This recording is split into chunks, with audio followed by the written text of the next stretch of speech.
Hey everybody, Nathan here with Sampson Farms, and if you're new to the channel, thanks for stopping by. If you don't mind, hit subscribe, click that bell, like my videos, really appreciate it. And if you're one of my regulars, thanks for stopping in again, I truly appreciate it. And today, I know I haven't put out too many videos in the last 2 months, but I've been up to quite a bit of stuff. I made a huge investment into some of my quail stuff. And today I just wanted to show you what I've been up to. So stick around and we'll get to it.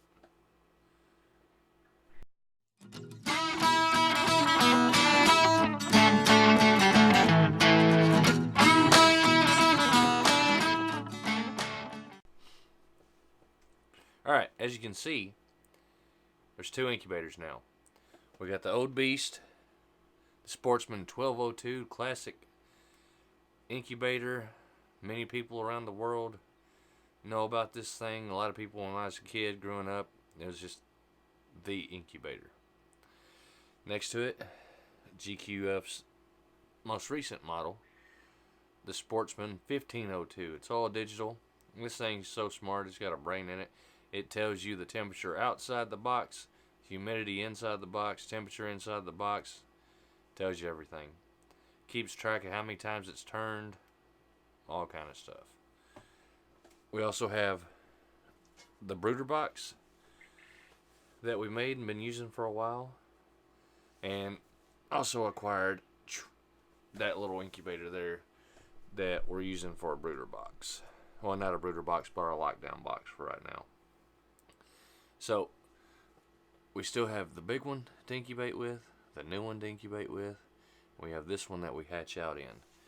But in addition to this brooder here, I managed to get a GQF brooder. Big square, 3-foot square brooder, but I don't have the room to set it up yet, and I'm working on that still. But a while back I made a video of me putting this little box to the Sportsman because the thermostat went out, and this thing works great, and we started hatching out again.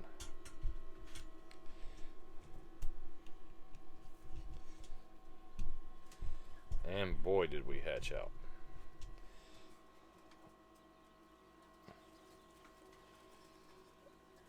Alright, so in here, see all the chicks and everything.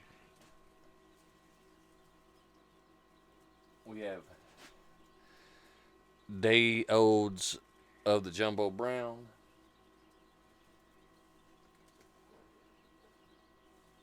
We've got some 2-week olds in here and some 1-week olds in here, along with the newborns.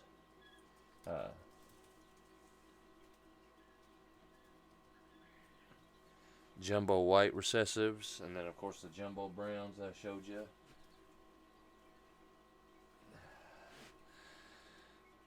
Jumbo Italians. And then some of these are mixed with the jumbo white recessives and the jumbo browns. And they're pretty cute. They're just like jumbo browns with some white feathering in it. But I've got a couple in here that are going to have a white mask when they grow up. And they're going to be absolutely adorable. As soon as I find one, I'll show you.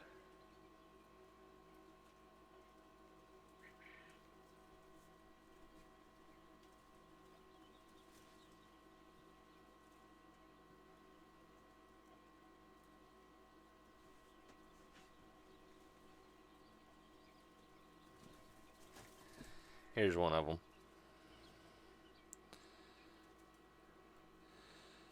All the little yellow feathering around his face is going to turn white as it ages. And I think it's just going to be adorable. I like some weird colored up birds like that. Who knows, there might be a new color out there that I haven't seen yet.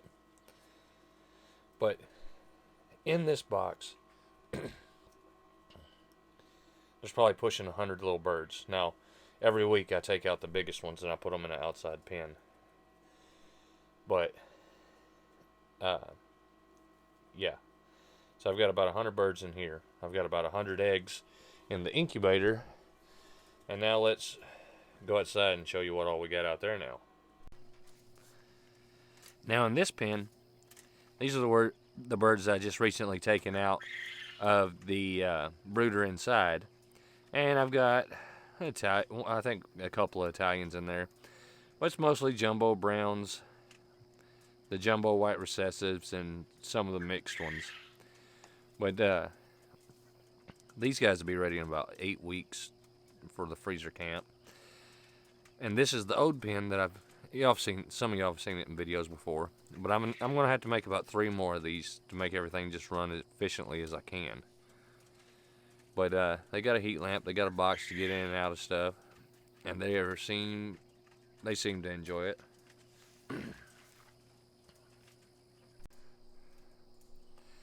Now here's a completely new pen that I got from the guy who I bought all this other stuff from, and bought a lot of his birds and stuff of that nature. And I had to put this board in because this door opens up and down, and I didn't really like that. So I had to put that board in there just to keep the quail from walking out. Now this pen is the pen that has some of the birds in it that I first started hatching out when I got the incubator fixed, and then when I got the new, and been hatching them out for several weeks now. As you can see back there, the little guy back there's got a little bit of white on his chest, stuff like that. But they're mostly browns in here with a few jumbo whites. These guys are 5-week old and 4-week old now. So they only have a few weeks left to either be sold or be assigned to a cage for egg production. But a lot of them will be put in the freezer. Yeah, there's some of the jumbo whites right there hiding. Every once in a while you get a peeker. They're really cute.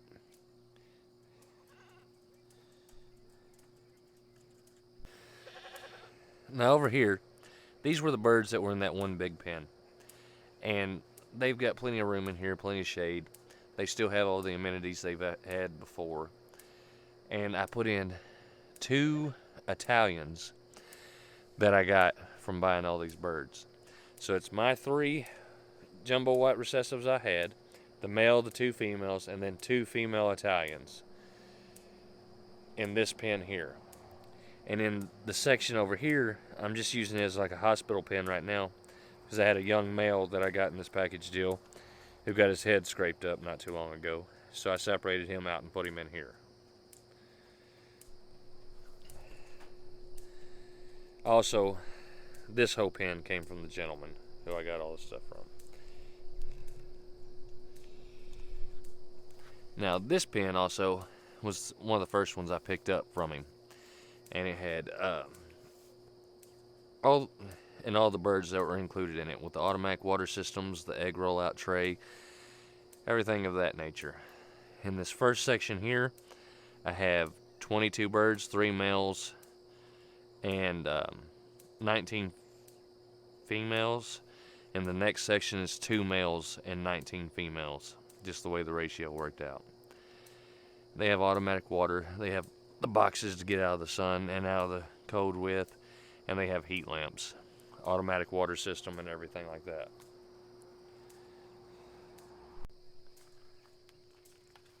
Now behind me here, you can see the 5-gallon bucket that feeds this cage here. Now for a long time I've had like a 20-gallon barrel on top of the grow out pen to supply water to it and all the birds that are free range. But I'm going to take that barrel off there and replumb it.